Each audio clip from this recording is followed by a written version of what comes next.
प्रिय छात्रों नमस्कार। एनसीईआरटी गणित में आपका स्वागत है। हम लोग कक्षा 9वीं की प्रश्नावली 1.2 पर पहुंच चुके हैं, जिसमें हमारा पहला क्वेश्चन ये है, नीचे दिए गए कथन सत्य है या असत्य, कारण के साथ उत्तर दीजिए। तो इन कथनों के बारे में हमें बताना है कि ये कथन सत्य हैं या असत्य। तो इनको करने के लिए हमें इनको ध्यान से पढ़ना और जो हम पहले पढ़ चुके हैं वो वाला ज्ञान काम में आएगा। पहला है, प्रत्येक अपरिमेय संख्या एक वास्तविक संख्या होती है। तो आप क्या कहते हैं इसके बारे में? प्रत्येक अपरिमेय संख्या एक वास्तविक संख्या होती है। तो ये कथन तो सत्य है। सत्य है। क्यों सत्य है? क्योंकि हम लोगों ने पहले पढ़ा हुआ है ऐसा एक चार्ट, वास्तविक संख्याएं जो होती हैं, वास्तविक संख्याएं जो होती हैं वो मिलकर बनती हैं परिमेय और अपरिमेय। परिमेय और अपरिमेय। तो जब ये वास्तविक संख्याओं के प्रकार ही हैं परिमेय और अपरिमेय, तो ऐसी स्थिति में अब क्वेश्चन आपको समझ में आता है। प्रत्येक अपरिमेय संख्या ये वाली एक वास्तविक संख्या होती है। बिल्कुल होती है। अपरिमेय संख्या वास्तविक संख्या ही तो है, क्योंकि वास्तविक संख्याओं के प्रकार ही तो है परिमेय और अपरिमेय। तो आपको लिखना है कथन सत्य है क्योंकि वास्तविक संख्या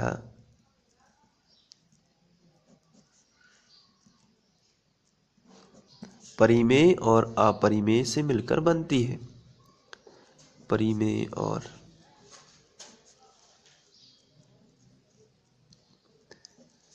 अपरिमेय से मिलकर बनती है।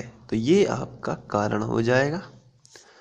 तो ये बहुत ही सिंपल है। नेक्स्ट, संख्या रेखा का प्रत्येक बिंदु, संख्या रेखा का प्रत्येक बिंदु करणी m रूप में होता है, जहां m एक प्राकृतिक संख्या है।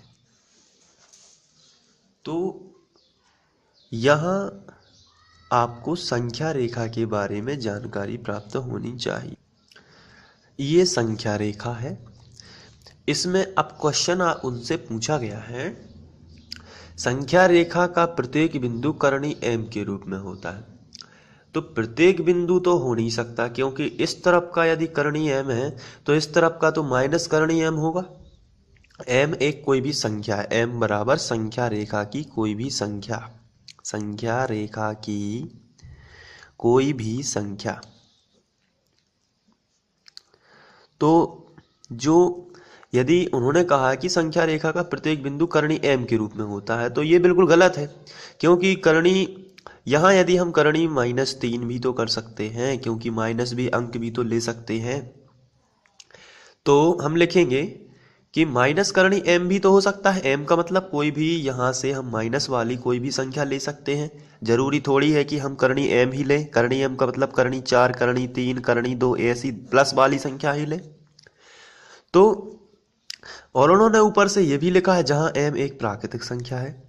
तो m एक प्राकृतिक संख्या है, ये भी क्योंकि प्राकृतिक संख्या के अलावा उसमें और भी कुछ होता है, जीरो भी होता है।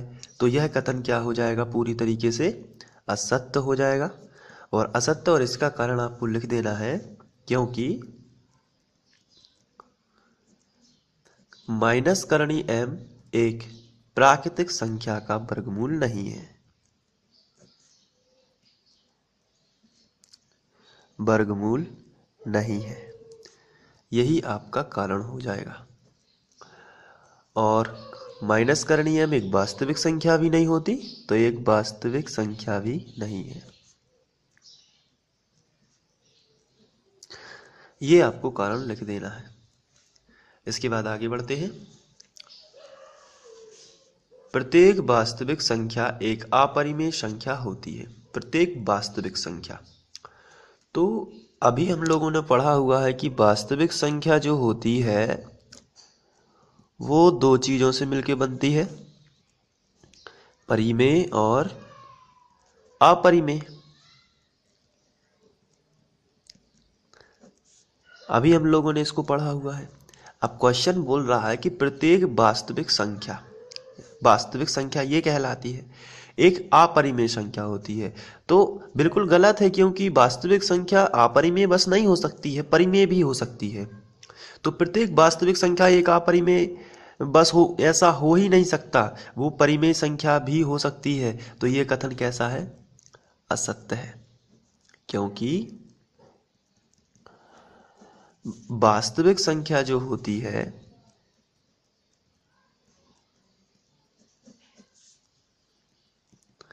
वास्तविक संख्या परिमेय भी होती है, परिमेय भी होती है, अपरिमेय तो होती है, साथ में परिमेय भी होती है।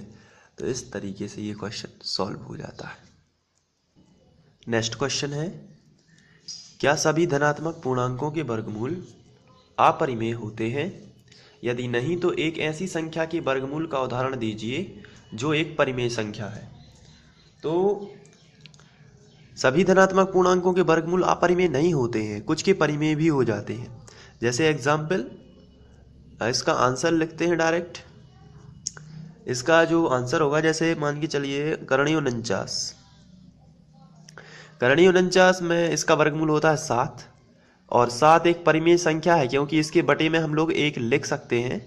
तो करणी 49 का जो वर्गमूल होगा वो 7, और 7 एक परिमेय संख्या है। इसका सीधा सीधा आंसर यही हो जाएगा बस। तो इस तरीके से आप इस प्रश्नावली के पहला क्वेश्चन और दूसरे क्वेश्चन को सॉल्व कर सकते हैं। अब हम लोग तीसरे क्वेश्चन की ओर बढ़ते हैं। इसके बाद तीसरा क्वेश्चन दिया गया है, संख्या रेखा पर करणी 5 को किस प्रकार निरूपित किया जा सकता है? तो इसके लिए कुछ आपको स्टेप्स देखने हैं कि किस प्रकार से हम लोग संख्या रेखा पर करणी 5 को निरूपित कर सकते हैं। सबसे पहले जैसे करणी 5 दिया है, तो करणी के भीतर, अंडर रूट के भीतर जितने भी अंक लिखे हैं वो सेंटीमीटर में आप उसको स्केल की सहायता से उतने सेंटीमीटर का, जितना करणी के भीतर लिखा है, अंडर रूट के भीतर लिखा है, उतने सेंटीमीटर का रेखाखंड खींचना है। तो कितने का रेखाखंड खींचना है? करणी 5 के भीतर, यानी करणी 5 में 5 है, तो 5 सेंटीमीटर का रेखाखंड खींचना है। तो चलिए 5 सेंटीमीटर का रेखाखंड खींचते हैं।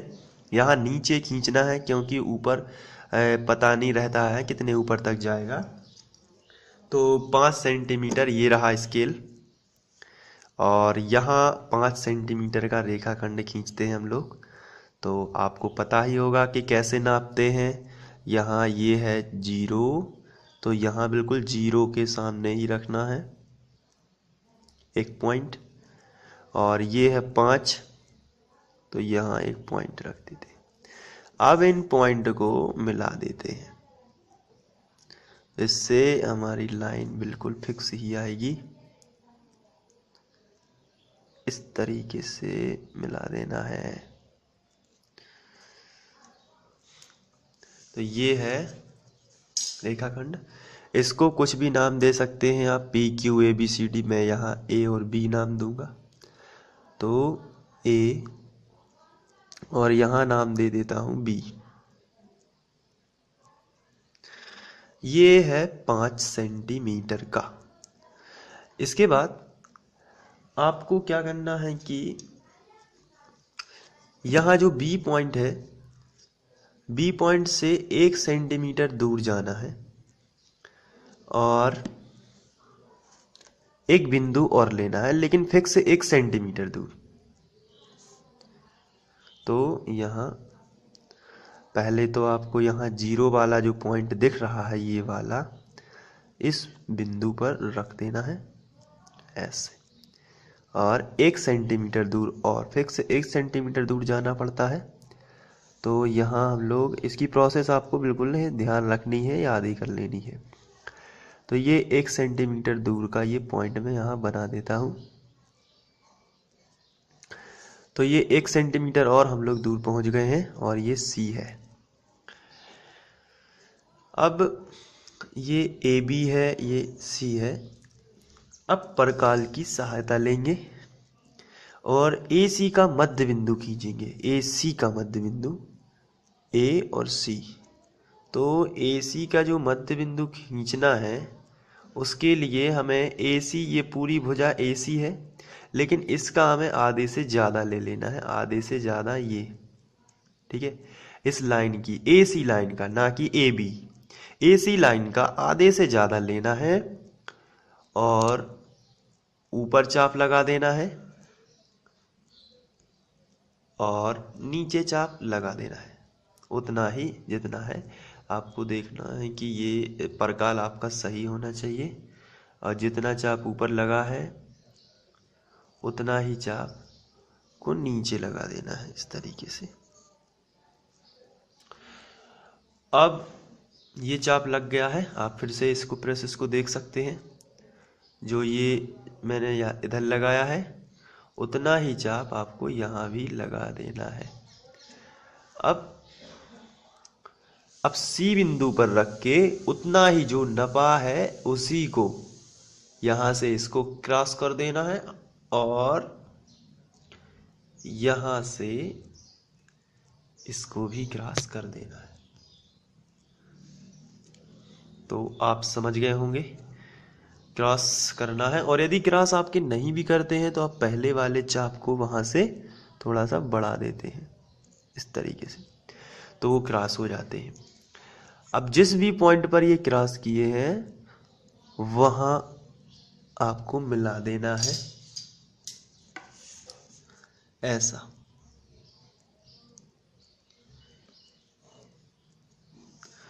तो ये इसका जो, इसको नाम दे देते हैं, चलिए पी क्यू नाम दे देते हैं। तो ये जो ओ बिंदु है ये ए सी का अर्धक है, तो यहाँ ओ नाम दे देते हैं। अब ओ को केंद्र लेते हैं और ओ सी को त्रिज्या और ओ ए को त्रिज्या, क्योंकि दोनों एक ही हैं तो उनको त्रिज्या लेते हैं और एक वृत्त बना लेते हैं, अर्धवृत्त ऊपर। चलिए, तो इस तरीके से ओ को केंद्र और ओ सी को त्रिज्या लेकर एक अर्धवृत्त बना लेना है आपको। मेरा परकाल थोड़ा डिस्टर्ब कर रहा है, फिर भी आप इस तरीके से आप एक अर्धवृत्त बना लेना है। तो ये अर्धवृत्त बन गया। तो आप तो समझ गए होंगे कि मैं क्या कह रहा हूँ। अब इसके बाद यहाँ से बिंदु बी जो है, बिंदु बी पर आपको एक रेखा खींच देनी है और ये रेखा अर्धवृत्त से जाएगी। तो बिंदु बी से ये रेखा इस तरीके से आपको खींच देनी है। तो यहाँ जो पॉइंट है वो आप नाम दे सकते हैं कुछ भी, मान के चलिए डी नाम दे दिया, और ओ से इस डी को मिला देना है, ओ से इस डी को मिला देना है। तो जो ये ओ डी रेखा है यही करणी 5 है। जो ओ डी रेखा आपकी हो जाएगी वही करणी 5 है। और इस हिसाब से हम लोग, तो ये जो है आपकी करणी 5 ये नहीं होगी, ये हो जाएगी बी डी करणी 5। इसको आपको मिलाना भी नहीं है, ये आपको लाइन नहीं खींचनी है, तो बी डी आपकी करणी 5 हो जाएगी। तो इस तरीके से आप इसको सॉल्व कर सकते हैं। और दूसरी प्रोसेस ये भी होती है, क्योंकि दूसरी प्रोसेस के हिसाब से मैं समझाने वाला था। एक प्रोसेस तो ये होती है, अगर आप यहाँ से बी से 1 सेंटीमीटर लेंगे और उस हिसाब से करेंगे तो भी आएगा, लेकिन ये भी सही प्रोसेस है, ये सरल भी है। तो करणी 5 जो है आपकी बी डी बन जाएगी और ये आपको नहीं खींचना है। तो जितनी लाइन ये है उतनी ही उसकी बी डी हो जाएगी। तो आप समझ लेना इसको बहुत अच्छे से और इसको कर लेना। और यहाँ आपको लिख देना है 1 सेंटीमीटर और बाकी सब ठीक है। और आप ये चूँकि हम लोगों की संख्या रेखा है, इसको आगे भी बढ़ा दें। यदि तीर का चिन्ह लगाना है तो आप यहाँ तीर का चिन्ह भी लगा सकते हैं और यहाँ नामांकन भी कर सकते हैं, 1 2 3 इस तरीके से। और 1 2 3 इस तरीके से कर देना है। और ये जो लाइन है BD, यही आपकी वो BD लाइन जो होती है उसको हम बोलते हैं करणी 5। तो हम स्टेप लिख देते हैं। पहला स्टेप हम लोगों ने किया था, सर्वप्रथम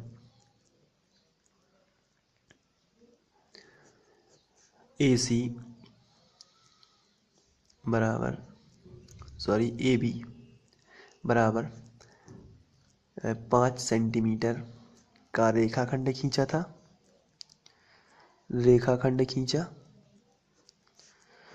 उसके बाद सेकंड स्टेप पे किया था, AB जो रेखाखंड हो गया था, वह बिंदु B से 1 सेंटीमीटर की दूरी पर बिंदु C लिया। बिंदु B से 1 सेंटीमीटर की दूरी पर बिंदु C लिया, बिंदु C लिया। इसके बाद AC, तीसरा जो हम लोगों का पॉइंट था वो था AC का अर्धक PQ खींचा, जो AC को ऊपर काटता है, ऊपर काटता है। अब चौथा पॉइंट हम लोगों ने OC त्रिज्या लेकर अर्धवृत्त बनाया था, अर्धवृत्त बनाया। और लास्ट जो किया था अभी 5वां पॉइंट, वो हमने किया था